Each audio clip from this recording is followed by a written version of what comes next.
So students often ask me, sir revision बहुत boring लगता है, उसका कोई अल्टरनेटिव नहीं है क्या? सो ऑब्वियसली रिवीजन सबको बोरिंग लगेगा। जितना ज़्यादा प्रिपरेशन किया है, जितने आप ज़्यादा इंटेलिजेंट हो, जितना अच्छे से कंसेप्ट को समझा है, उतना रिवीजन करना और बोरिंग लगता है। क्योंकि जब रिवाइज करने बैठते हैं हमको लगता है कि ये सब तो आता ही है, इसमें नया क्या कर रहे हैं, राइट? तो उसके बारे में आज डिस्कस करेंगे कि इसको कैसे एड्रेस करना है। Okay, so first thing is revision is extremely important. If you want good marks, if you want marks up to your potential, you cannot eliminate revision. ठीक है? कितना भी टैलेंटेड कोई स्पोर्ट्समैन हो, कोई प्लेयर हो, कोई एक्टर हो, कोई म्यूजिशियन हो, if they will not practise तो प्रेशर सिचुएशन में उनका फॉर्म चला जाता है। So we are also talking about that form. Okay, so what happens, मान लीजिए कि मैंने बहुत अच्छा प्रिपेयर किया लेकिन रिवाइज कुछ नहीं किया। ऐसा नहीं है कि गेट में मुझे आएगा नहीं, but it will consume a lot more time and energy, mental energy. तो हर एक क्वेश्चन को मुझे याद करने में, उसका कंसेप्ट याद करने में, फॉर्मूला अप्लाई करने में अगर टाइम लग रहा है तो दैट इज माई लॉस।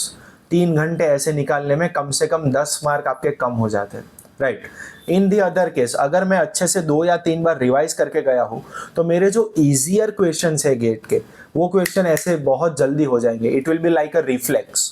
ठीक है? तो उसका एडवांटेज मुझे डिफिकल्ट और ट्रिकी क्वेश्चन में ज्यादा टाइम देने में, ज्यादा मेंटल एनर्जी देने में मुझे बेनिफिट करता है।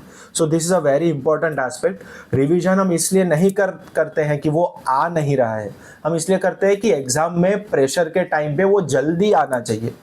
ठीक है? वो क्वेश्चन जल्दी सॉल्व होना चाहिए। That is the importance of revision. तो विदाउट फीलिंग कि मैं बोर हो रहा हूँ, आपको रिवीजन करना ही पड़ेगा, इसको कॉन्कर करना पड़ेगा।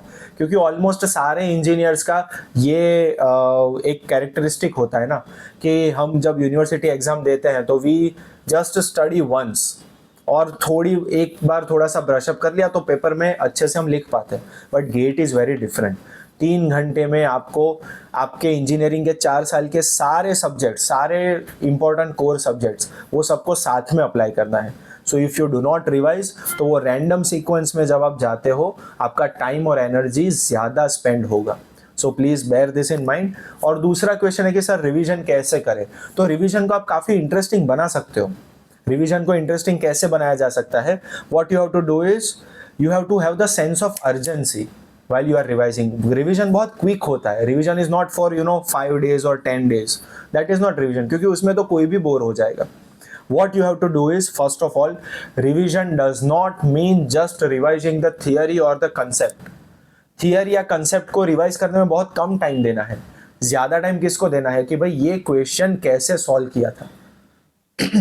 At the time of revision spend more time with the questions.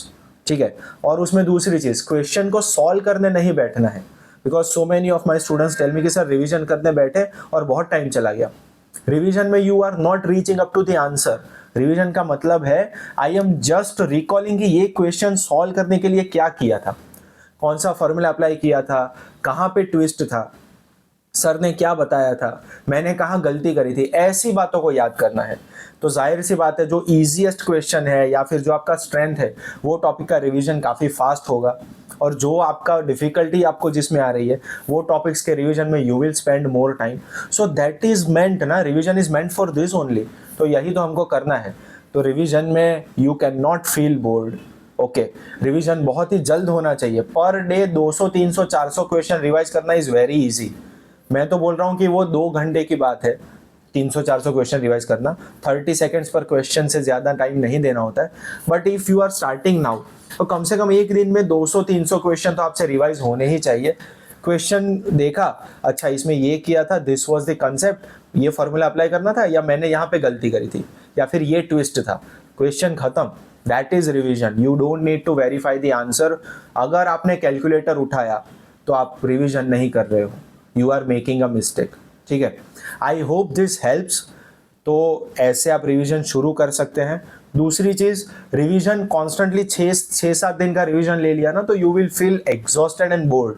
You can make a hybrid model for your self, कि अगर पर डे मान लीजिए कि मैं 5-6 घंटे दे पा रहा हूँ गेट प्रिपरेशन के लिए, तो उसमें से पहले 3 या 4 घंटे you should study the new concept जिसमें ज़्यादा एनर्जी चाहिए।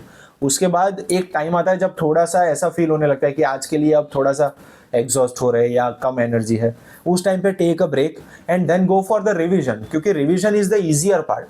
जब 100% एनर्जी पे मैं हूँ तब रिवीजन पे टाइम दे रहा हूँ, तो वो भी मेरा दिमाग बोलेगा कि यार क्यों टाइम वेस्ट कर रहे हैं। तो ऐसे एक हाइब्रिड मॉडल बना के अच्छे से रिवीजन करना ज़रूरी है। गेट के लिए सारे के सारे क्वेश्चन कम से कम 2 बार रिवाइज करके मुझे जाने हैं, तब जाके मेरा जो पोटेंशियल है उतने मार्क्स मिलेंगे। Otherwise I have seen thousands of students कि जिनका पोटेंशियल जितना होता है उससे 10 या 20 मार्क्स कम लेकर आते हैं। There is only one thing lacking, revision. I hope this helps. जय हिंद।